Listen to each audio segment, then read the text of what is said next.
What you doing, Raz? Hi guys, this is Razzy. He's sitting on his cat tree. Sorry, we're kind of using it as a laundry. I had a hoodie drying. Let me get rid of that. So this is the cat tree slash laundry drying tree. Put that away. How you doing, Raz? Oh, you are so handsome. Look at you. Such a handsome boy. Who's a handsome boy? Who's a handsome boy? But it only seems to make it worse. He retches, feeling something tickling his gag reflex. A voice shouts at him to keep moving through the earpiece. It tells him there are turrets trained on the back of his head, ready to blow his brains out at any moment if he decides not to obey orders. For some reason, things are not right here. He takes a step and feels his leg wobbling beneath him. His insides feel scratchy and tense. It's as if something is working its way through his limbs, spreading and expanding. He takes another step and almost falls over. More of those tiny particles spill out of his mouth with every breath, floating all around him. You're such a handsome boy. Who is a handsome boy? How hard he strains them. It's as if there's a layer forming over the top of them. He has to keep moving.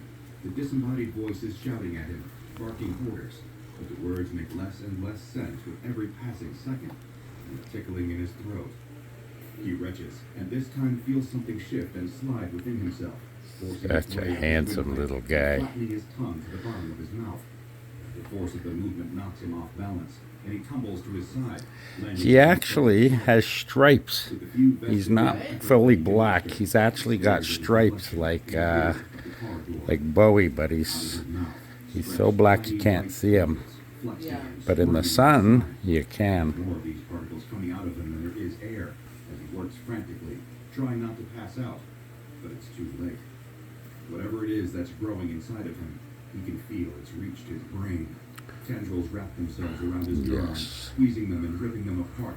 Images, dreams, nightmares, all fire across his consciousness, choked with unimaginable pain. And suddenly, the man dies.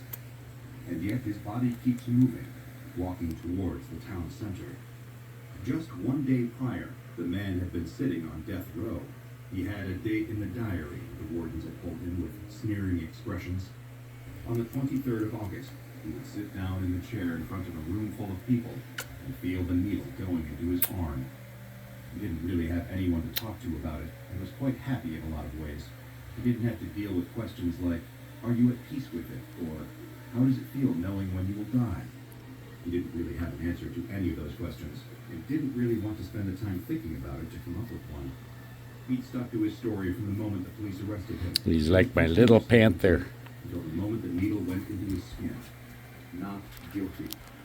So when a group of suits turned up outside his cell, saying they were there to take him away, he could be forgiven for having just a little bit of hope. Maybe his appeal had been heard. Maybe this was it, his chance at a new life. The man believed that, as they bundled him into the back of a van and drove him across the state. He believed that as he was made to sleep on the floor of a local motel with two black-suited men watching him. He'd even chosen to believe that when they turned up at Site 4341. But as the man stands there with an earpiece in his ear and several turrets aimed squarely at his back... Thanks for watching, guys. I'll see you on the next one.